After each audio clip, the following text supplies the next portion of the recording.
Hello everyone, good evening. How are you all? So I hope you all are keeping fine and studying regularly.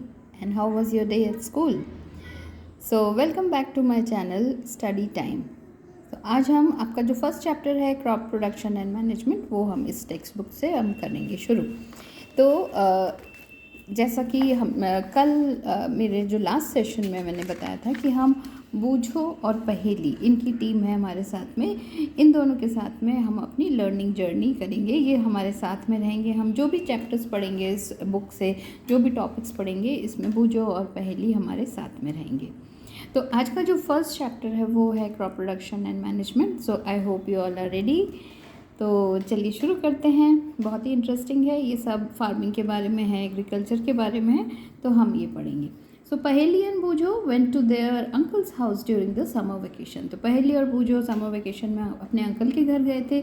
उनके uncle एक farmer है और एक दिन उन्होंने कुछ टूल्स देखे, जैसे कि खुरपी, ये सब हिंदी के वर्ड्स हैं, खुरपी, फिर sickle, shovel, plough.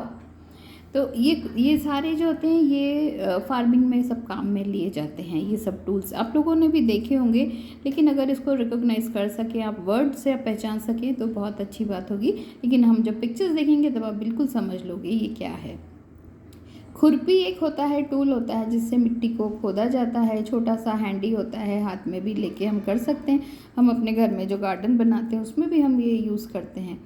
Sickle harvesting के काम में आता है। ये हैंड हेल्ड एक सी शेप का एक ब्लेड जैसा होता है और हैंडल होता है, और उससे घास पकड़ के उसको काटते हैं। और या क्रॉप होती है, जब गेहूं की फसल रेडी हो जाती है या कोई भी फसल जब रेडी हो जाती है तो उसको फिर ऐसे हाथ से काटते हैं। तो सिकल काटने के काम में आता है, जो पौधे होते हैं उनको काटने के काम में आता है। शॉवल, प्लाव, ये सब मिट्टी खोदने के टूल्स हैं। प्लाव ये भी जो आपने देखा होगा कभी अपने गांव में कि किसान हल चलाता है खेत में, तो वो जो हल होता है वो प्लाव, राइट। तो हमको ये मालूम है कि सारे लिविंग ऑर्गेनिजम्स जो होते हैं उनको फूड की ज़रूरत होती है, क्योंकि एनर्जी कहाँ से आएगी। सारे लिविंग ऑर्गेनिजम्स को रहने के लिए, लिविंग मतलब ज़िंदा रहने के लिए उन्हें खाने की तो ज़रूरत होती है एनर्जी के लिए। तो कहाँ से ऑब्टेन करते हैं, और हमें मालूम है कि अर्थ में जो प्लांट्स हैं, जितने ग्रीन प्लांट्स हैं वो सारे जो होते हैं उनको हम प्रोड्यूसर्स कहते हैं। क्योंकि जो प्लांट्स होते हैं ग्रीन प्लांट्स में एक पिगमेंट होता है क्लोरोफिल। तो ये तो आपको मालूम है, अपने छोटी क्लास में भी पढ़ा है, 6th 7th 8th में भी आप पढ़ते आ रहे हो कि कैसे फोटोसिंथेसिस होता है प्लांट्स में, राइट। तो अब आपको बिल्कुल याद आएगा कि ग्रीन प्लांट्स कैसे करके अपना फूड खुद बनाते हैं, खुद सिंथेसाइज करते हैं। तो एक प्रोसेस होती है फोटोसिंथेसिस, उससे प्लांट्स इनऑर्गेनिक रॉ मटेरियल होते हैं, जैसे कार्बन डाइऑक्साइड, एयर से कार्बन डाइऑक्साइड लेते हैं, और प्लांट्स की जो रूट्स होती है वो वाटर एब्जॉर्ब करती है, तो वो वाटर भी काम में आता है फोटोसिंथेसिस में। और सनलाइट, जो सन होता है उससे सनलाइट एब्जॉर्ब करते हैं। तो कार्बन डाइऑक्साइड और वाटर और सनलाइट की प्रेजेंस में क्लोरोफिल का जो पिगमेंट होता है, जिसके कारण ग्रीन प्लांट्स जो होते हैं वो ग्रीन होते हैं, तो क्लोरोफिल का जो पिगमेंट होता है उसके अंदर एक रिएक्शन होती है और फिर एक ग्लूकोज बनता है। तो कार्बन डाइऑक्साइड, वाटर और सनलाइट की प्रेजेंस में क्लोरोफिल के अंदर फिर इनका रिएक्शन होता है, जिसको हम फोटोसिंथेसिस कहते हैं। सिंथेसिस का मतलब होता है बनाना, नॉट दैट खाने वाला बनाना, वो नहीं। कोई चीज़ प्रिपेयर करते हैं तो वो प्लांट सिंथेसाइज करना, तैयार करना, तो जो ग्लूकोज का सिंथेसिस होता है, ग्लूकोज का निर्माण होता है, टू बी वेरी प्रिसाइज, निर्माण हिंदी का जो वर्ड है निर्माण, ग्लूकोज का निर्माण होता है। और ये फिर ग्लूकोज का फिर बाद में ब्रेक डाउन होता है सेल्स के अंदर, और फिर उससे एनर्जी निकलती है। तो वो एनर्जी प्लांट्स अपने में काम में लेते हैं, और कुछ एक्स्ट्रा एनर्जी होती है वो फिर स्टार्च के रूप में जमा हो जाती है।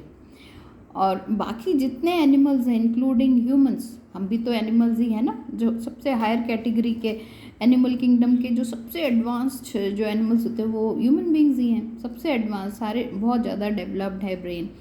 सो animals including humans can not make their own food. हम तो फोटोसिंथेसिस कर नहीं पाएंगे, राइट। हम में तो क्लोरोफिल है नहीं, और हम में ऐसा कोई दूसरा पिगमेंट भी नहीं है जो कि कार्बन डाइऑक्साइड और वाटर को यूज़ करके और ग्लूकोज बना लें। तो वो कैपेबिलिटी तो है नहीं, तो फिर हम कहाँ से अपनी एनर्जी लाएंगे? हम प्लांट्स पे डिपेंड करते हैं, हम डायरेक्टली या इनडायरेक्टली प्लांट्स पे डिपेंड करते हैं। सो रिमेंबर, आपको फूड चेन के बारे में भी मालूम है, कैसे हमेशा सबसे पहले प्रोड्यूसर्स होते हैं प्लांट्स, वो फूड प्रिपेयर वो सिंथेसाइज कर पाते हैं। फिर उस पर कुछ हर्बीवोर्स होते हैं, याद आया आपको? हर्बीवोर्स जो प्लांट ईटिंग एनिमल्स होते हैं। हर्बीवोर्स डायरेक्टली प्लांट को खा सकते हैं और उसको फिर डाइजेस्ट करके वो एनर्जी ऑब्टेन करते हैं। इसी तरह से जो कार्निवोर्स होते हैं, फ्लैश ईटिंग एनिमल्स, कार्निवोर्स जो होते हैं वो हर्बीवोर्स को खाते हैं और हर्बीवोर्स एनर्जी कहाँ से? प्लांट से ऑब्टेन करते हैं। तो कार्निवोर्स जो होते हैं वो डायरेक्टली या इनडायरेक्टली प्लांट्स पे ही डिपेंड करते हैं, राइट? तो वो डायरेक्टली प्लांट को नहीं खाते हैं, वो हर्बीवोर्स को खाते हैं। ओमनीवोर्स जो होते हैं, जैसे हम ओमनीवोर्स की कैटेगरी में आते हैं। हम प्लांट्स को डायरेक्टली भी खा सकते हैं और हम जैसे कोई से प्लांट्स होते हैं जो कि कंज्यूमेबल होते हैं, तो हम ग्रीन लीफी प्लांट्स जो होते हैं तो वो हम डायरेक्टली भी खा सकते हैं, कुक करके ऑफ कोर्स। और जो सैलेड्स होते हैं हम उसको रॉ भी खाते हैं। तो हम डायरेक्टली भी एनर्जी ऑब्टेन कर सकते हैं प्लांट से, और हम हर्बीवोर्स या जैसे हम एग्स, ये चिकन है, मीट है, फिश है, ये सब खा के हम दूसरे ऑर्गेनिजम्स पे डिपेंड कर सकते हैं। तो हम वेजिटेरियन और नॉन वेजिटेरियन फूड दोनों ही ले सकते हैं। So human beings are known as omnivores, right? तो जितने एनिमल्स हैं including humans, they can not make their own food, they have to depend on plants for obtaining the food. So you already know that energy from the food is utilized by organisms for carrying out their various body functions such as digestion, respiration, excretion, and we get our food from plants or animals or both. मतलब omnivores की category में आते हैं. तो अब question आता है कि ये फूड हम जो प्लांट्स पे डिपेंड करते हैं, तो ह्यूमन बींग्स के नंबर्स तो आपको मालूम है कितने ज़्यादा हैं, राइट? एक टाउन, एक सिटी, एक कंट्री, फिर इस तरह से पूरा वर्ल्ड. आप सोचो, पूरे वर्ल्ड में अनकाउंटेबल, मतलब हम काउंट नहीं कर पाएंगे कितने लोग हैं. सबको तो खाना चाहिए, सबको तो ज़िंदा रहने के लिए खाना चाहिए. तो कैसे करके सबको प्रोवाइड किया जाए? हमें ये महसूस नहीं होता है. हम क्या करते हैं, हम सिटी में जो रहते हैं, हम ग्रोसरी मंगा लेते हैं या हम शॉप्स पे जाके ख़रीद के लेके आ सकते हैं. जितना अनाज होता है, गेहूँ, चावल, जो भी हमारी रिक्वायरमेंट होती है, हम तो दुकान से ले आते हैं. लेकिन आपने सोचा है दुकान में कहाँ से आता है? तो आप बोलोगे कि जो गोडाउन्स होते हैं वहाँ से ले आते हैं शॉपकीपर्स. गोडाउन में कहाँ से आता है, राइट? तो ये भी आपको सोचना पड़ेगा कि गोडाउन में कहाँ से आता है. तो फार्मर्स जो होते हैं, फिर ये जो अगर हम ऐसे पीछे की तरफ सोचें कि हम सिटी में रहते हैं, हमें दुकान जाना है, दुकान से हमने ख़रीद लिया सामान और दुकानदार ने गोडाउन से लेके आया, होलसेल से लेके आया. वहाँ पे गोडाउन में फार्मर्स जो होते हैं वो अपना प्रोड्यूस वहाँ जाके रखते हैं सिटीज़ में. फार्मर्स कहाँ से लेके आते हैं? They grow. वीट है, गेहूँ है, तो वो ग्रो करेंगे, उसको अपने फार्म लैंड में ग्रो करेंगे. So the story begins from agriculture, right? तो अब ये बहुत इंटरेस्टिंग होने वाला है ये chapter. So since we all need food, how can we provide food to large number of people in a country? तो हर एक कंट्री में, हर एक टाउन में, हर एक सिटी में ये रिक्वायरमेंट तो होती ही है फूड की. So the main thing is food has to be produced on a large scale. बहुत लार्ज स्केल में फूड की प्रिपरेशन होनी होती है. फूड की प्रिपरेशन या फूड जो ग्रोथ एग्रीकल्चर यानी प्लांट्स से हमें अगर आप वीट, आई होप आप लोगों ने देखा है कि वीट कैसा होता है, गेहूँ के दाने.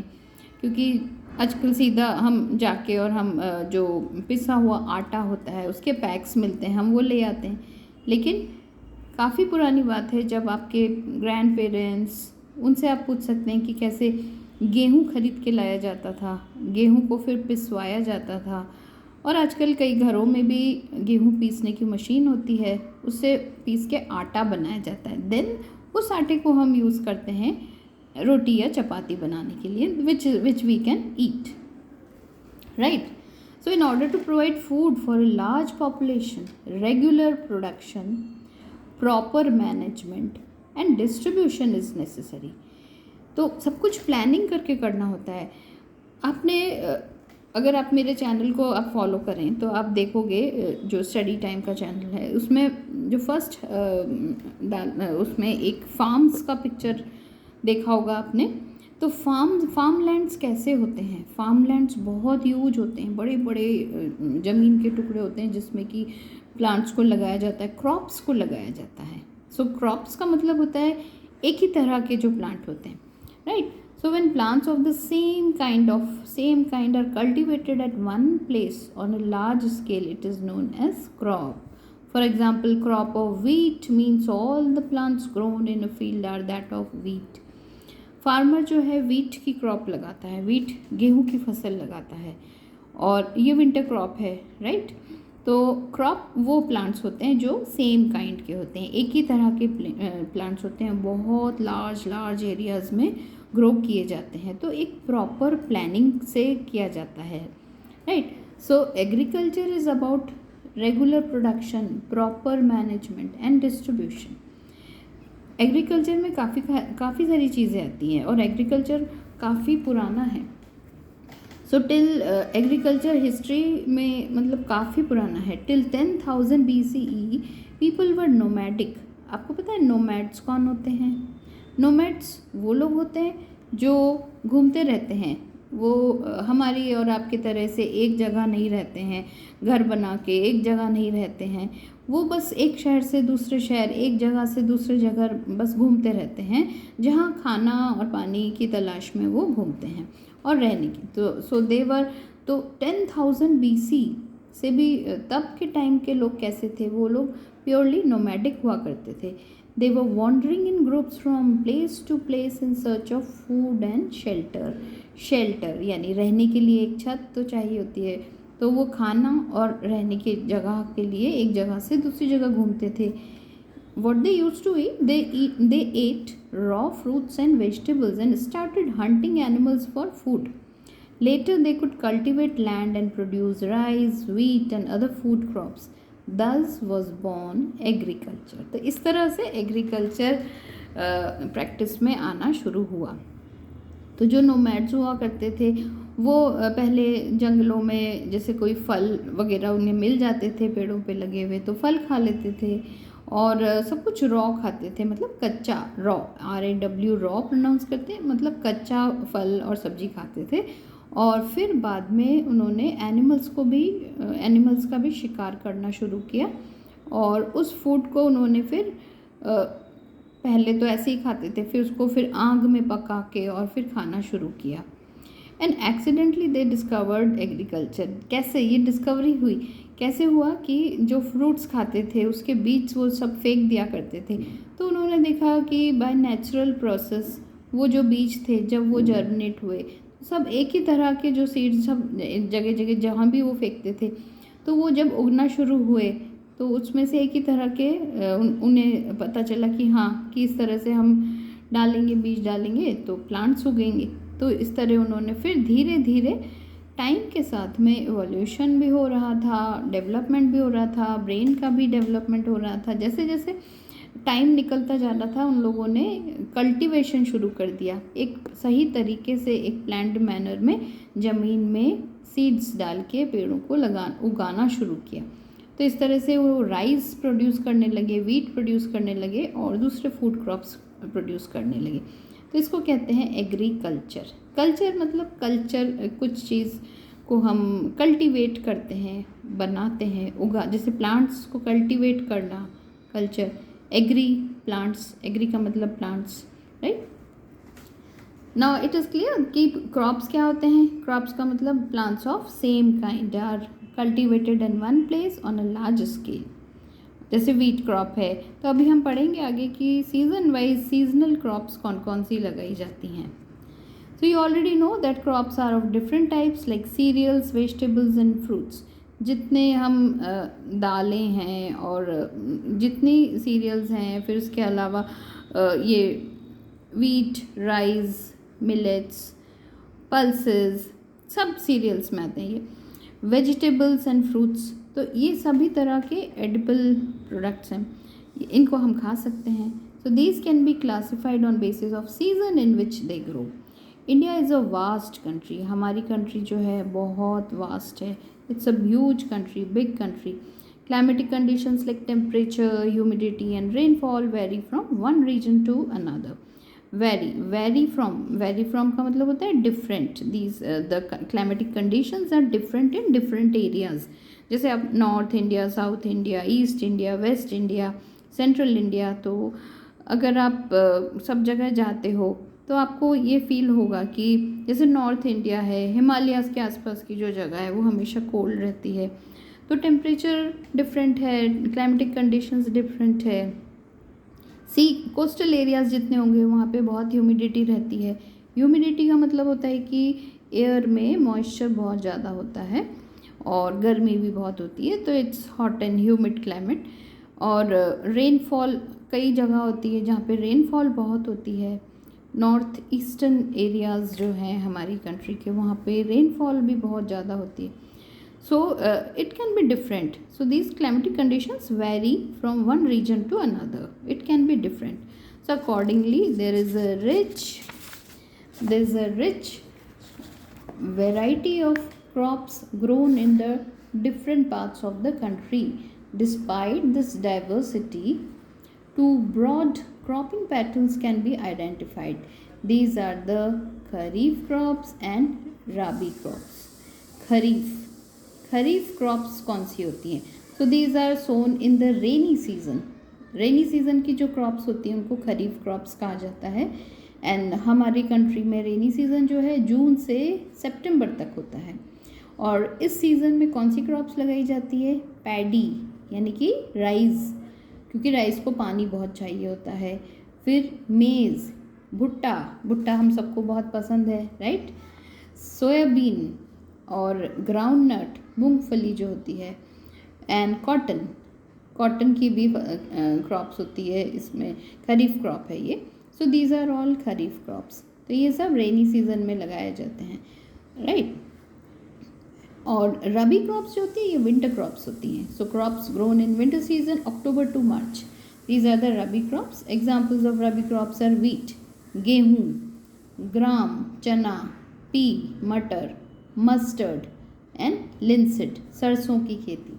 आपको सरसों के नाम से ही आपको पंजाब के खेत आप इमेजिन करोगे. जब सरसों पक जाती है पूरा येलो दिखता है खेत, बहुत सुंदर लगता है, right. So besides these pulses and vegetables are grown during summer at many places.